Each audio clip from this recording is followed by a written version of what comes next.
going.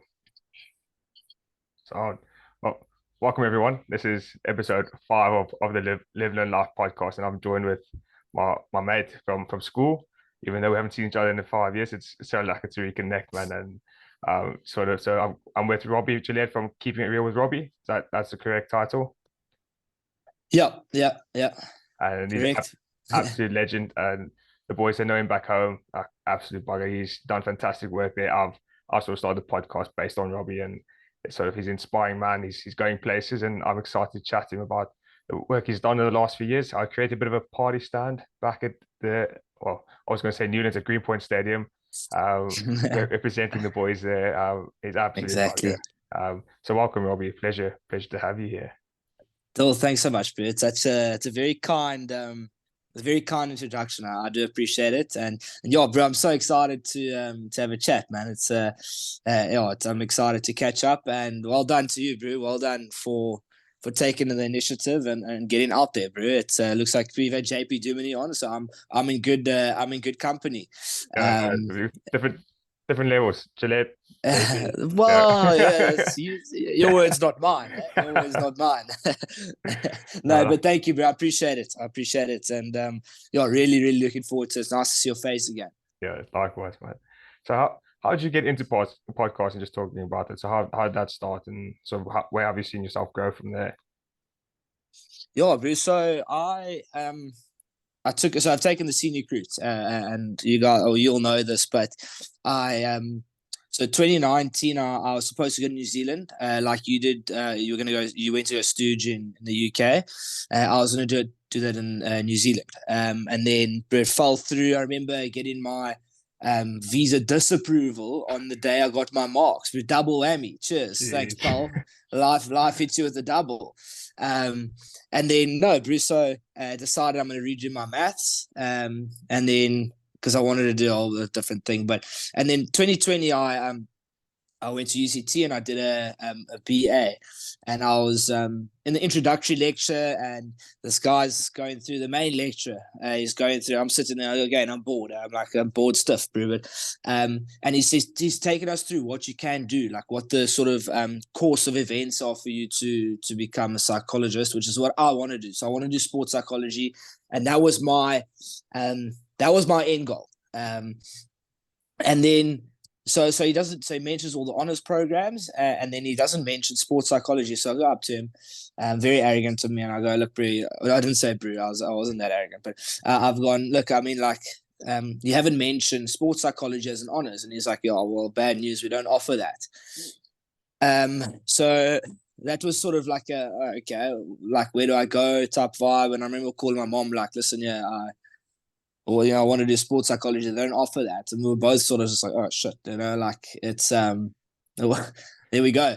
They don't offer it. And then I knew a guy called Tom Dawson Squibb, or I knew of a guy called Tom Dawson Squibb, who at the time was the Ike's varsity cup coach and Stormers performance coach at the time, and he's actually currently the Proteas performance coach. But at the time, I sent him a DM on Instagram. I said, look, bro, like, you don't know me. I know you went to Rondebosch. I know you're in that space.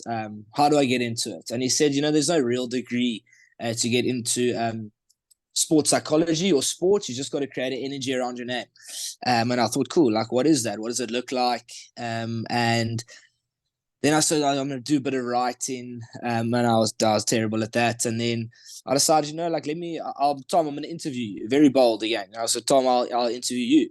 And he's like, what about you? I think, what have I got myself into type of vibe? And then I did an interview, and then, it's just rolled from there.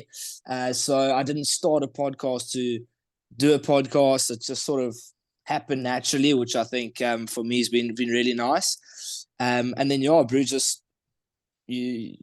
that's just carried on from there. And it's been a bit sporadic, and I haven't been as consistent as I would have liked, but it's allowed me to grow, bro, and I've put myself out there, and it's been really nice, but it's been one of the most rewarding things I've ever done. Yeah, I think that's massive credit to everyone that's sort of doing it, but also particularly you. So like just taking that brave step and so like just being courageous enough to go, okay, lads, I'm gonna do this thing. we'll see what happens and just sort of letting life take you. Like it's like Mm. I said, like I've watched it over the last few years grow, and I'm like, yeah, this is proper. This man knows what he's doing, and looks like he's having fun doing it as well, which is like a lot of respect. And yeah, Oh, thanks, bro. No, it's I so love it. I love it. It's I think it's like everything aside, it's just all you're really doing is connecting with someone, and that for me is one of my it's something I love. Really. I genuinely love connecting with people, and I feel like I'm alright at doing it. So when I do it, I get a lot of energy from it, which I like. I'll take into my week. You know, the week I've done a podcast is like one of the better weeks. You know, you go into it and you like, let's go. Like you just done something that's fired you up. yeah. So yeah, no, it's yeah, as I say, one of the most rewarding things I've ever done. Yeah, and how do you sort of build those relationships with people, like with your communication? How does that come about for you? Again, like I think it's just come with doing them. So I mean, look, Tom, as I said, it's a DM. It's just something as simple as a DM, and then you do another one, you do another one through DMs, and then eventually you build up an energy around your name, where guys go, you know, you have those like message requests, and guys go, okay, no, Robbie's not like a guy just asking for a pair of boots or whatever. Let's go into it, and let's say, okay, it's a podcast, and so it's through there, you know, where guys go like once you've created an energy and once you've sort of established yourself a little bit more, it gets easier. So people open your DMs. And I've not got one guest through a connection. It's all just been sending DMs. People don't reply. People don't reply, but it's nothing personal. It's nothing like, it's just is what it is. Go into the next, you know, you're doing your thing. Yeah, So it's literally just been send a DM, bro. Send an email. If there's an email on the thing, send it. Like nothing. The worst they can do is not reply. yeah, And the nicest thing they can do is say yes, and the medium thing they can do is say no. So yeah. it's not Or the end like of the world, you know. just making sure you shoot your shot there. Just Oh, bro, exactly. Send a DM, bro. yeah. And how do you find sort of relating that from like the professional side, like the podcasting side, but also on a personal standpoint? How do the two connect to one another for you? In terms of what? So the DM, sending the DM. Yeah, so you're saying like you go DMs, you shoot your shot that way, but also like building out those connections with people without social media. How do you go about doing that? How do you go about sort of like building that community? And I'm thinking about your like the URC stand and how you built that up, Mm, and sort of like seeing you sort of like almost become the center of a community. How have you built that up? sure, bro. It's not something I've actually given a hell of a lot of thought to, but it's an interesting question. I think it's as simple as putting yourself out there, like to and not being afraid of guys going, no, actually not that interested. And also picking something that you like. So I like going to Greenpoint on a Saturday and having a couple of beers and watching the Stormers win rugby games. I like doing that with my friends, you know. So if I can do that, and I know guys like that as well, that makes it easier. But it's also about like, hey, taking that leap and going, cool, we're going to call it the party stand. And then a year later, the Stormers sell their tickets as a party stand ticket, you know? Whereas before it was just, yeah, I think it's a yellow block 122, 123, those type of one. So I honestly think it's just about going there, and then when a guy like Mike from the Stormers, who's the, I don't want to say the wrong job title, but he's like the head of communications or whatever, I think, I don't know. He called me and he was like, cool, let's do this together. And then from there, you build a relationship, and it's just a simplest thing like a text. Send a message saying, Chess, that tonight was special. And he's like, cool, yeah, next week again. And you carry on board, and then he'll send you a message saying, like, so for the semi-final this year, the stand was the first to sell out, and it was a sold out stadium. So that whole thing was the first to sell out. And then it's just about, I think it's about celebrating together, because remember, I'm not gaining just from them. It's like we both gaining. We're both getting something. So celebrate both wins, I think. That's awesome, man. Yeah, it's from the outside, it looks absolutely exceptional. Just Oh, seeing thanks, Brett. It's bike good stand fun.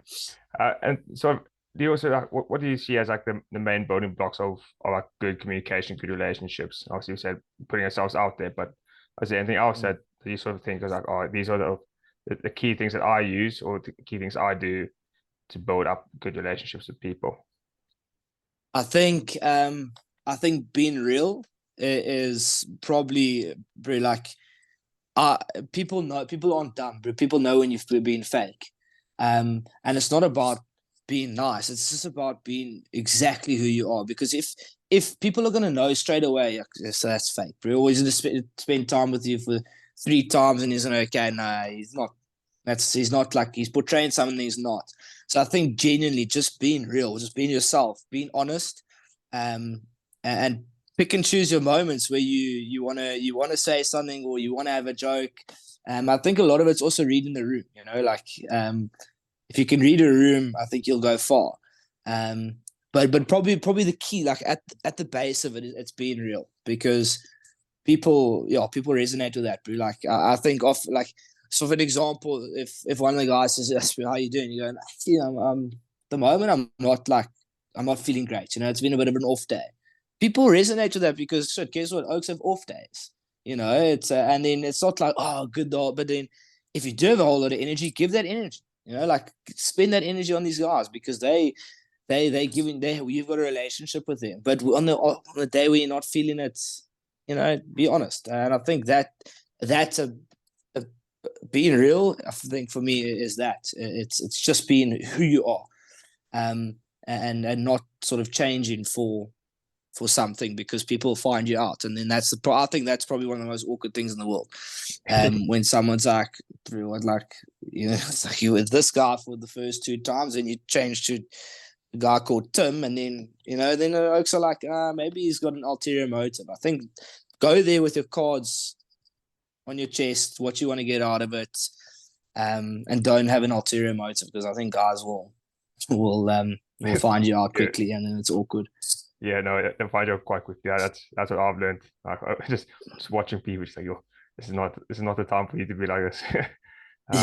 No. And actually last week I had an experience of that where a guy sort of got invited to come on the tour with us, and all of a sudden we're like, hey, this is not so like why being like this? Like, and next thing you know, he's cut from tour within 2 hours. Like, just mate, you off you go. Like, it's not just bad.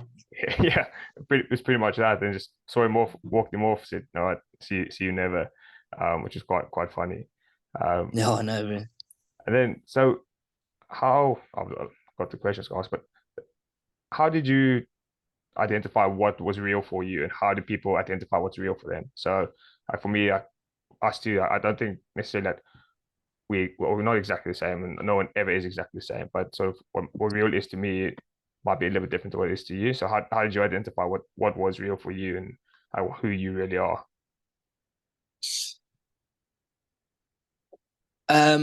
Yeah. So for me, I think again, being honest with yourself.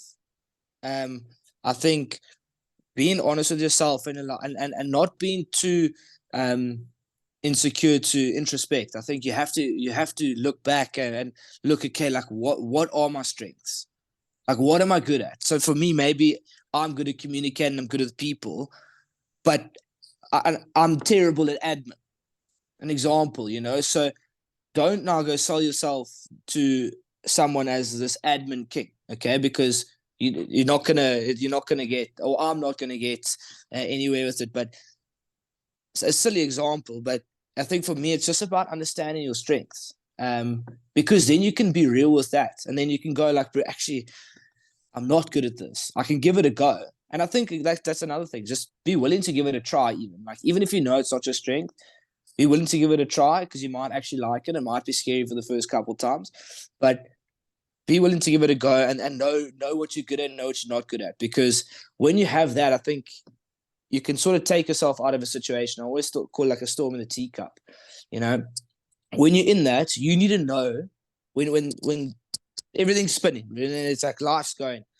When you're in that, but I think if you know what you're good at, what you're not good at, then you can go, cool, I can tackle that. I can tackle that. I can't tackle that because it's too much for me. So someone else will have to tackle that for me or with me. And then you can be real, because now you're your true self.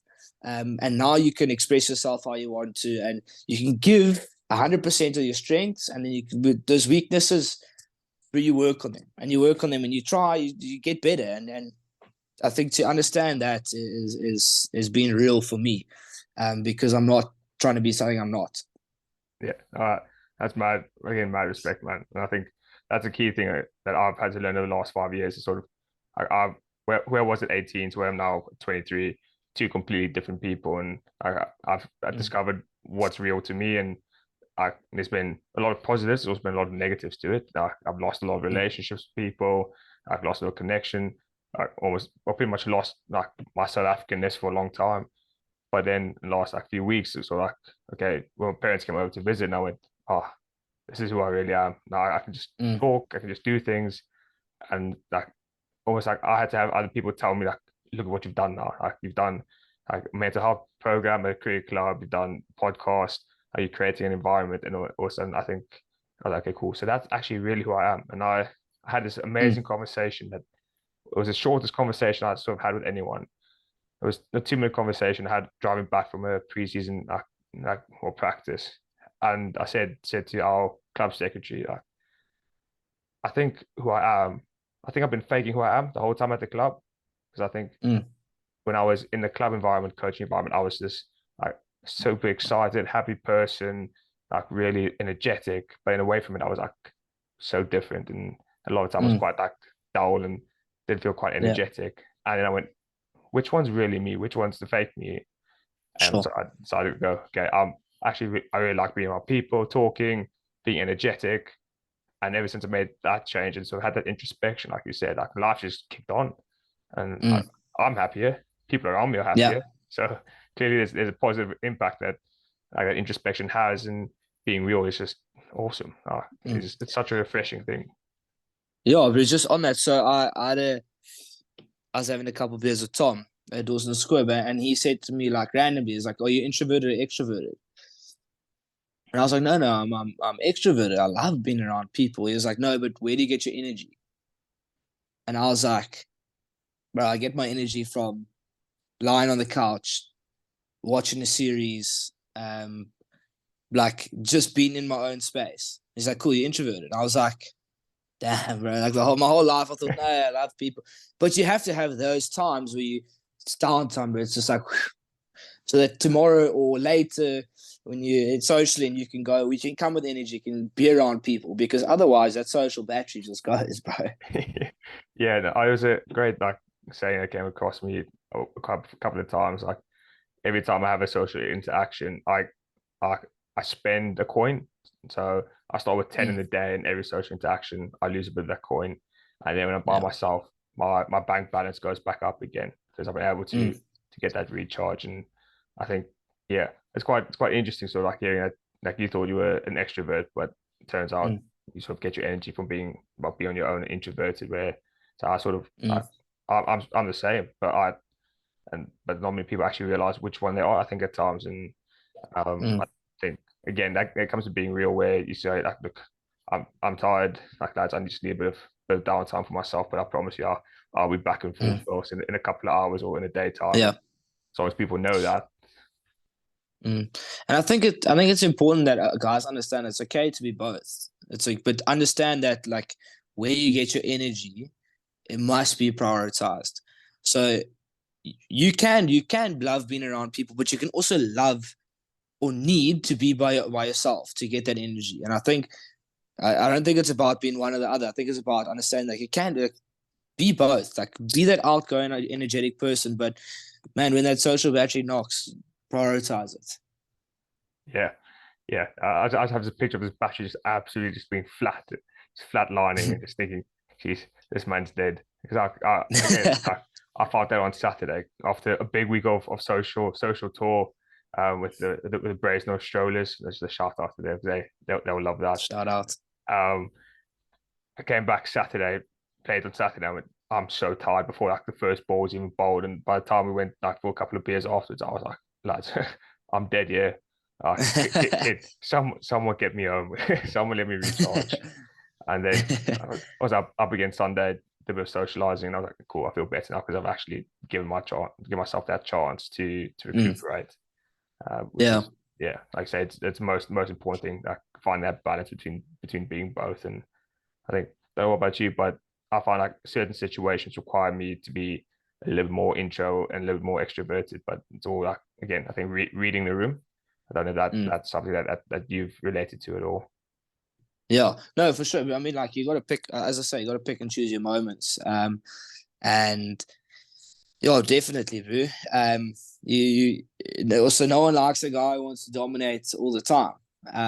Sometimes you just actually need to shut up, and sometimes you just need to crack a joke. Like it's just about reading the room. Sometimes you're gonna get it wrong, and I guess that's the beauty of it. Not everyone's gonna love you, and not everyone's gonna like you. So yeah, but definitely about like you gotta understand the room, and yeah, hopefully get it right more times than not.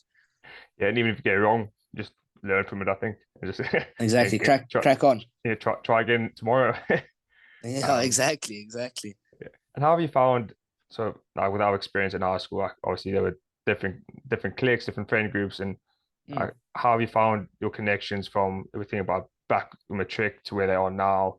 How have you found like that change over time in sort of like your community? Has it been any change from like mm. friend groups, or have you grown stronger with others, or how has that happened?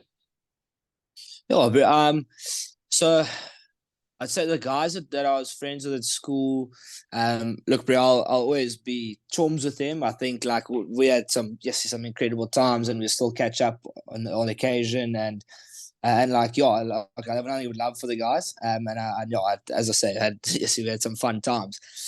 But I guess we haven't really been in the same. I haven't really been in the same town. And if I have, it's been different environments.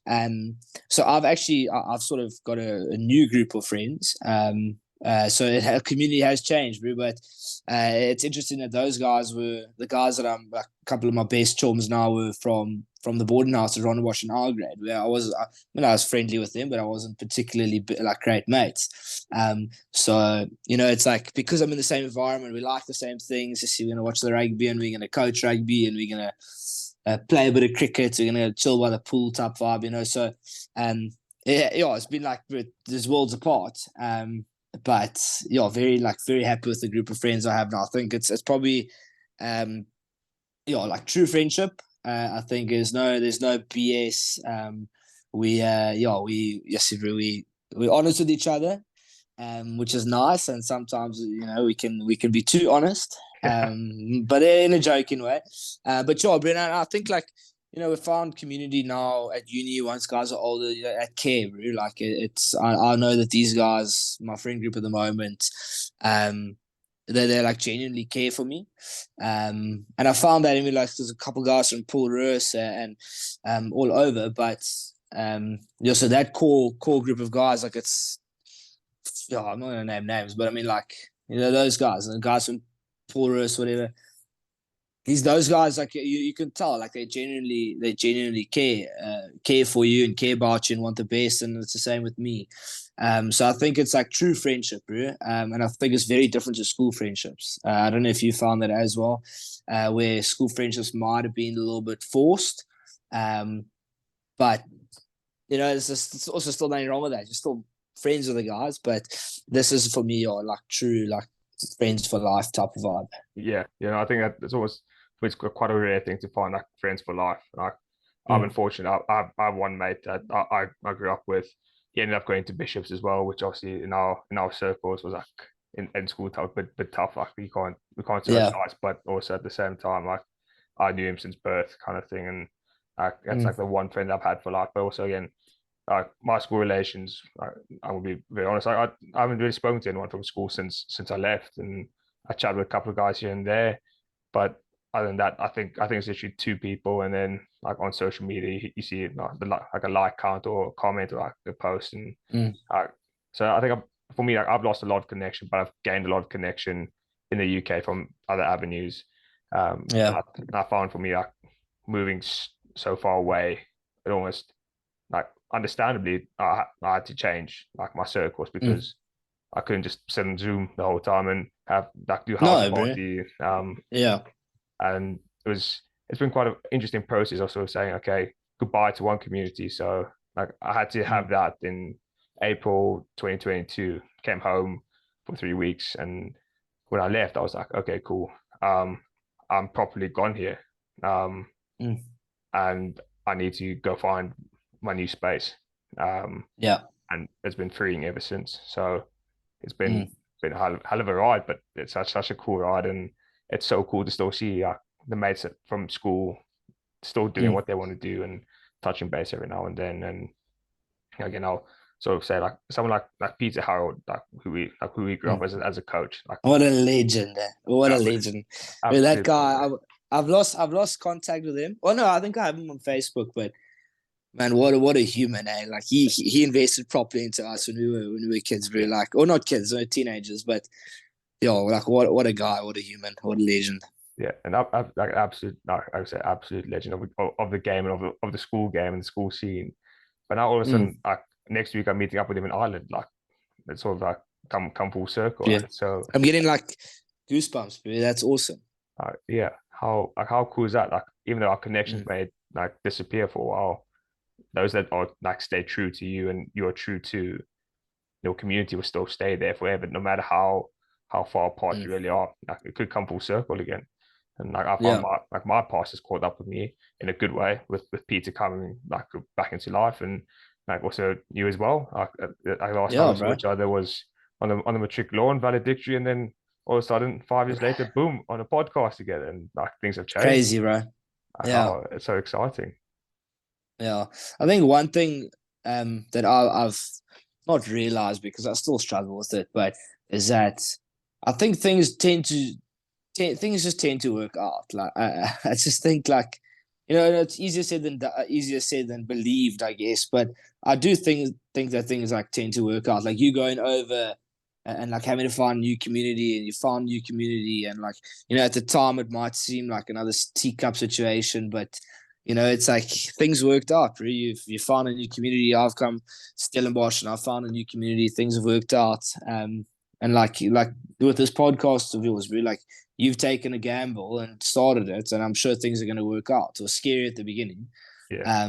but things will work out. Really. And it's weird that I mean, maybe I don't know. Maybe I'm talking shit here, but I do think that things just tend to work out Oh yeah, no, and I not to 100%. stress over too much. I think that's the point I'm getting at. Like, work hard, but don't let it consume you. Yeah, 100%. And I think that's what I found. Like the podcast, like even us, like organize this, like well, pretty chill. Pop the message. Yeah, we'll do it. Yeah, let's do it. There's no Mm, strict thing of like, oh, we have to do it here and there. Like last mm, week when I did with JP, I was sat in a score box, like watching. yeah, I was watching a cricket game whilst on the phone to JP, and I was like, oh, this is a bit surreal, but like, super pretty chill. cool, eh? Yeah. Um, so like, yeah, it's just a crazy thing to think that our, our community have changed, but they're so important to us, and yeah, Oh yeah, not to stress over what your community is, as long as you yeah, know and you can be real with yourself. That's what I think the main message from today. So can we be real? yeah. Be as real as possible. But yeah, thank you for coming on the podcast, Matt. This is such a buzz, man, for me. It's unbelievable to Oh, see where we're at and like see what's going to happen in the future, man. yeah, no, bro. It's been a privilege to be on. Thank you. It's been nice to connect, man. Like, really, really cool to be on here with you and share your platform, bro. And yes, I wish you nothing but the best. Genuinely, I want to see on those charts. I want to see you killing it. Yeah, thank you, boy. Likewise. Can't wait to see Thanks, bro. one and two. Hopefully one day. Bro, you never know. You never Yeah. know. Let's go. Let's get it.